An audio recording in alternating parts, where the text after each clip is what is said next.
Sa Magic Palayok, luto'y nalalasa dahil pagmamahal ang nangungunang sangka. Bakit iniisip ng anak ko na ginagayo mo nilang ako? I don't know. Nagbabaka sakali lang ako kung gusto mo ulit magtrabaho sa restaurant. Jude, pagkatapos ng lahat ng nangyari sa atin, alam mo, isasagot ko dyan. O ayan na, Cookie. Dalhin mo na ang sopas sa iyong papa. Aba, kailangan natin pigilan si Cookie at ang palayok na yan. No, there's Cookie. Oh my God! What are they doing?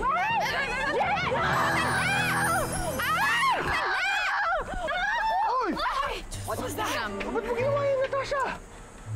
Babe, I'm so sorry. Kasi alam mo, yung kitchen ng Pilar na yan, it's very dirty.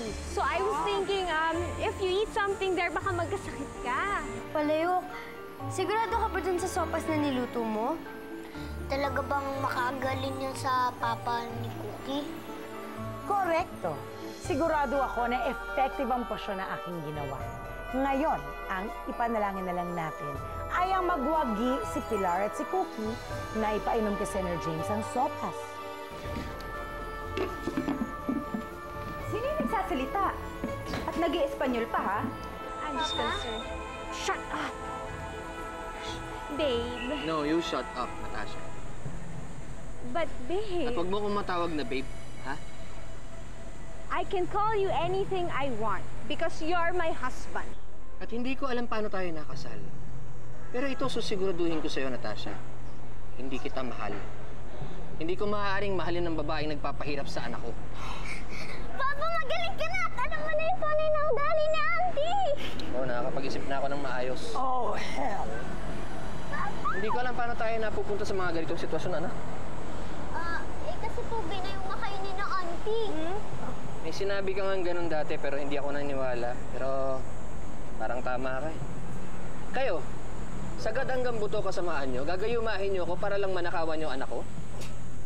So sue us. Let's see if this Gayuma thing will stand in court. Ibalik nyo yung 20 million na kinuha nyo kay Cookie. No way. Oh, James, my dearest husband, my sweetheart. Have you forgotten that you married me? So whatever belongs to that daughter of yours belongs to you. And what belongs to you belongs to me. Kasi papawalang bisa ko yung kasal na yon. Dahil hindi ako papayag na gamitin mo ako para nakawan tong anak ko. Oh, wow. Don't be so melodramatic, James. Do you honestly think na papayag akong magpakasal ka sa kapatid ko? Yeah. You're so stupid. Your marriage was a sham. It was fake! Walang yan kayo. Pinaikot nyo kaming mag-ama. Oh, yeah. How can you do this? Pinaglaruan niyo kapatid ko. Oh, yes, indeed. And it was such an entertaining and interesting game, right? It was fun. I know. I loved every second of it. Especially pag nakikita ko na sinasaktan mo yung anak mo para lang ipagtanggol ako. Meron ka pang ganito eh. Cookie, mag-sorry ka sa Auntie Natasha mo. Masama kang bata. Yup. Ah? At ito naman, siyempre, iyak to death, and ako naman super fulfilled. That's like the best thing in the world for me. Protected. I know, I loved it. Asha! Oh my goodness! Are you okay? Oh my God. Ibig mo sabihin, sinaktan ko anak ko dahil sa'yo? Walang yaka, mapapatay ko. Ako po yan, Senora Gemma. Talaga? Yan? Ang galing mo naman. Marunong ka pala mag-Espanyol, ha? Ay, teka. Dumating na ba ang Ate Pilar nyo? Hindi po. Hindi po. Wala pa? Wala pa po. Kaya nangyari sa batang yun? Oh my God! Demon! I am going to kill you and I will not forgive you for this! Hindi mo ko kailangan patawarin. ugly! Kayo, hindi ko patatawarin magkapatid. Napakasama nyo. Malis na nga tayo sa bahay na to. We don't need your forgiveness. Buti nga sa inyo! Umalis na tayo. Di ka na nga! Peke ang kasal ninyo ni Natasha? Opo. Tsaka ginayuma lang ako ng babaeng yun para maluwag siyang makahingi ng pera nitong sila Cookie. Napakasama talaga niyang babaeng yan. Talaga ba naniniwala ka na ginayuma ka niya? With Lo, yun din ang akala ko eh. Apparently, it's the truth. Natasha admitted it. Paano naman nagamot ang paggagayuma ni Natasha kay James, Aber? Yung sopas na niluto mo para kay Kuya. Ayaw niyo patikim sa akin kasi nandun yung pangontra, di ba? Yung antidote. Ang galing mo, Tito Jude. Naisip mo yun. Pala yun, ha? Pero teka, saan niyo naman nakuha yung pangontrang yun? Sa Quiapo. Sa Quiapo po namin nabili yung pangontra. Ate Pilar, maraming salamat po sa lahat ng tulong niyo sa akin. Huwag mo intindihin yun, Cookie. Natutuwa ako dahil sa wakas bumalik na sa dati ang papa mo. Ako nga rin po eh. At nandito na rin po ako sa mga pamilya ko na talagang mahal na mahal po ako. Tama. Ate Pilar, dadalawin niyo pa rin po ako dito, ha? Mas mabuti siguro, Cookie, kung ikaw ang dadalaw ng mas madalas sa amin. Siyempre naman po! Promise mo yan, ha? Opo. Lagi tayong magkikita.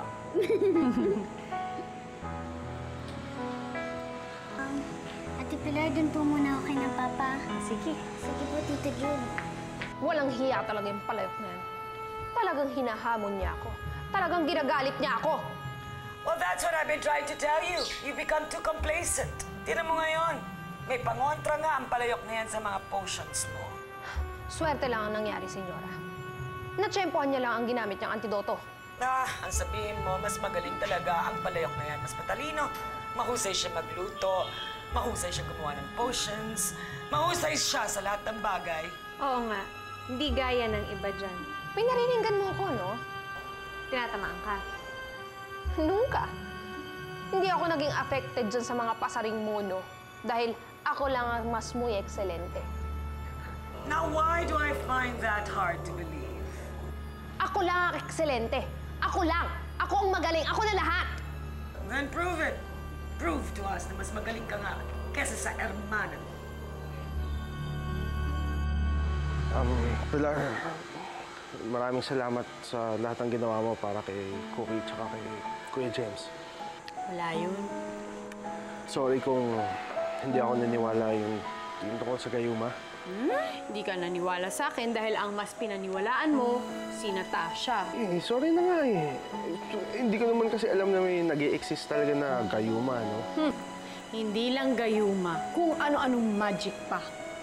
Ha? Anong kung ano-anong magic pa sinasabi mo? Paano kung sabihin ko sa'yo na totoo nga ang magic? Nagpapatawa ka? Mukha ba ako nagpapatawa? Sinasabi mong totoong magic at gusto mo seryosohin kita? Oh, bakit Jude? Kailan mo ba ako sineryoso?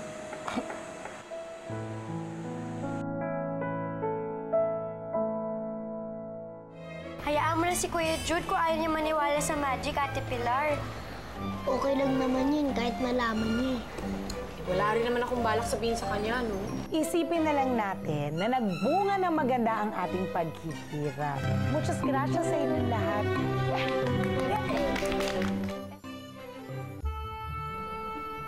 Eso es todo. Yan naman talaga ang gusto mong marinig, hindi papalayok. Ang purihin ka sa husay na ipinamalas mo. Sandok, galit ka pa rin ba sa akin? Kung tutusin mo, ako nga dapat ang magalit sa'yo dahil sa ginawa mong panggagayuma kay Senyor James. Talagang galit ako sa'yo. Kaya pwede ba, huwag ka na nga magbait-baitan dahil bistado na kita. Kinontra mo ang posyon na ginawa ko para lang ipamukha sa akin na mas magaling ka sa mahika. Mentras, Sandok, hindi totoo yan. Alam mong hindi totoo yan. Ako naman ay nagbigay lang ng ayuda kay Nina alang-alang sa kanyang papa. Kaya mentirosa, sinungaling ka. Ipinamumukha mo sa akin na nalamangan mo na naman ako. Bueno, hindi na mangyayari yun. Hindi mo na ako malalamangan. Pagsisisihan mo ang ginawa mong ito. Pinapangako, pagsisisihan mo.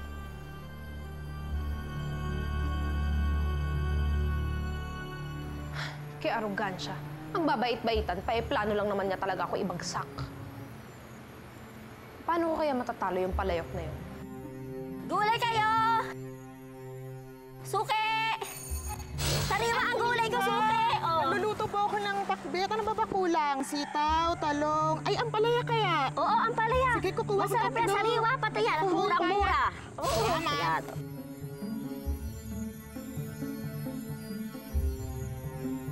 Muy bien. Alam ko na kung kanino ko hihingi ng ayuda. Kay Amparo Ampalaya.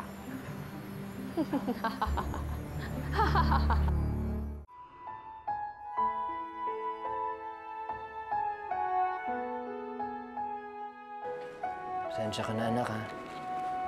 Nasa matinong pag-iisip lang ako, hindi sana masisira yung mga alaala mo sa mama mo. Alam ko naman po yun, Papa eh. Naiintindihan po kita. Ah, ito nga po pala yung mga sulat ni Mama para sa inyo.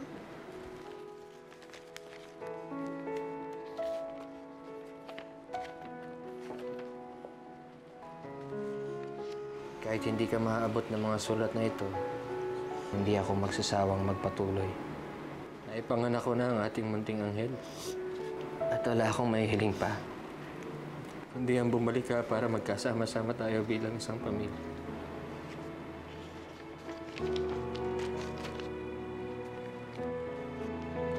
Nangihinayang ako, anak. Hindi ko inabot ang mama mo. Di bale, Papa. Makausap pa rin naman po natin siya eh. Ang gawin lang po natin, tumingin po tayo sa langit. Kasi nandun po siya. Kasama po niya si Papa God. Maririnig po nila tayo. Makausap po natin siya doon.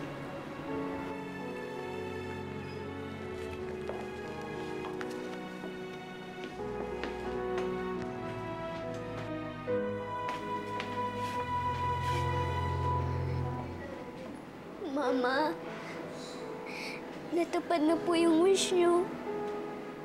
Yung wish nating dalawa. Kasama ko na po si Papa. At kahit wala po kayo sa tabi ko, may pamilya na rin po ako. Huwag ka mag-alala, Isadora.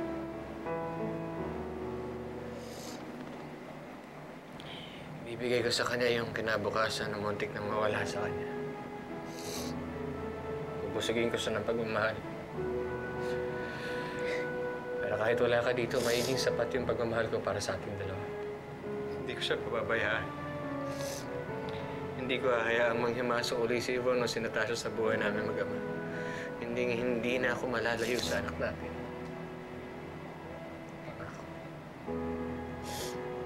Thank you, Papa. Mahal na mahal kita, anak. Mahal na mahal din po kita, Papa.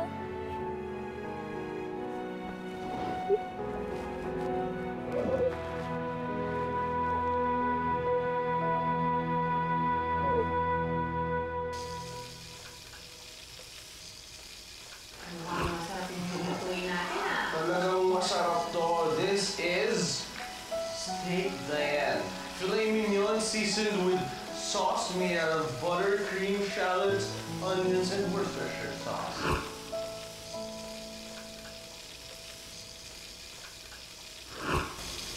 Oh, bakit yun? Kailan mo ba ako sineryoso? Chef, can I have the wine, please?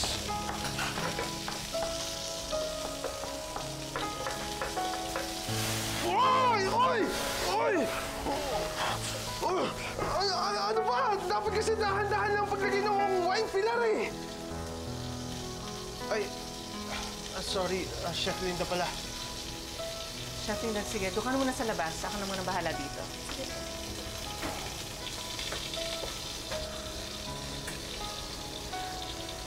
Kala mo ba hindi ko napapansin na kanina ka pa malayo yung isip mo? Chef Linda doesn't deserve that. Sorry, Ma. Hanggang ngayon ba nahihirapan ka pa rin dyan sa sitwasyon ni Pilar? Hindi, Ma. Wala, hindi na. Yung nangyari ngayon, Chef Linda, sablay ko lang talaga yun. sanay lang kasi ako na si Pilar yung pinapagalitan ko. But it has nothing to do with feelings. I'm moving on. I'm definitely moving on. Kain mo ko. Bakit may kamote yung adobong niluto ko? Nilagyan ni nanay. Nay, bakit niyo naman nilagyan ng kamote yung adobo ko? Bakit naman? Hindi ba paborito mo na yung adobong may kamote mula nung tinuro sa'yo ni Cookie yung recipe niyan? Hindi na ngayon, no? Ayoko may kamote yung adobo ko. Hindi problema yan. Tanggalin lahat ng kamote para makakain ka. Kirby, kainin mo lahat ng kamote, oh. Sige.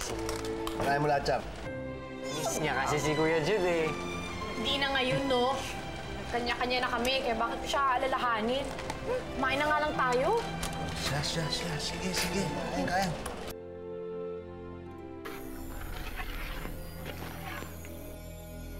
Sino ka? Buenos días, señora. Mi nombre es Sandok. Narito ako upang humingi ng ayuda. Por favor. Napakalakas naman ang loob mo. Para basta na lang magpunta rito at hingin ang tulong ko. Malaking favor din ang gagawin ko para sa inyo, senyora. Ano ibig mo sabihin? Naparito noon ang aking mga amiga. Pinangungunahan ito ng batang nagngangalang Cookie. Cookie? Sino Cookie? Sila may kagagawa nito kung bakit nagkalapnos-lapnos sa mukha ko at nagkalagas-lagas ang aking buhok. Kaibigan mo pala sila? Kung ganon, kaaway din kita! Kakampi mo ko, senyora. Dati ko silang amiga, ngunit ngayon hindi na. Nais kong makaganti sa kanila, lalo na sa aking ni ermana na si Palayok. At ikaw lamang ang napipisil kong maaaring hingan ng ayuda. Pagkakataon mo na ito upang makaganti kay Cookie, senyora. Paano kita matutulungan? Gawin mo akong makapangyarihan. Pinakamakapangyarihan sa lahat. Parang tinapon ko lang yung pinaghirapang pera ni Isadora kay Natasha. Talagang mahirap na bawiin ulit yun, Kuya.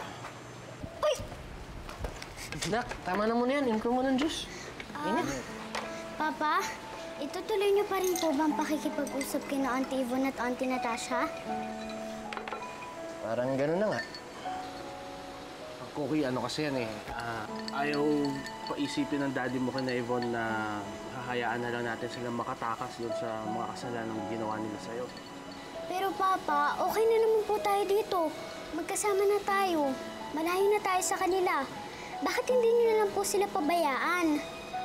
Tapos ano, lukoy na naman nila tayo. Tayo na naman yung kawawa. Hindi na. Nangako ako sa mama mo at saka sa'yo na hindi ako papayag manghimasok sila ibang sa buhay natin. Gagawin ko lahat ng mga kaya ko para masiguro yun.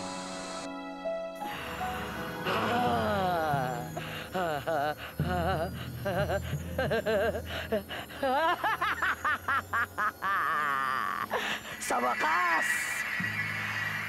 narito na ang makapagbibigay sa'yo ng higit na kapangyarihan.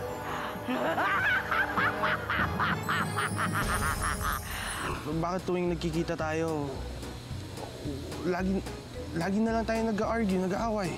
Baka siguro, hindi na muna tayo dapat magkita. It's so nice to be rained on with money! Ay, nako. Binabayaran na nga tayo ng customers natin dun sa food. Inuulan pa tayo ng madaming donations. May kapangyarihan na si mi hermana kung makapagpagaling ng may sakit? Nakapagpalakad siya ng pilay palayok. At napagaling niya ang mga bulag.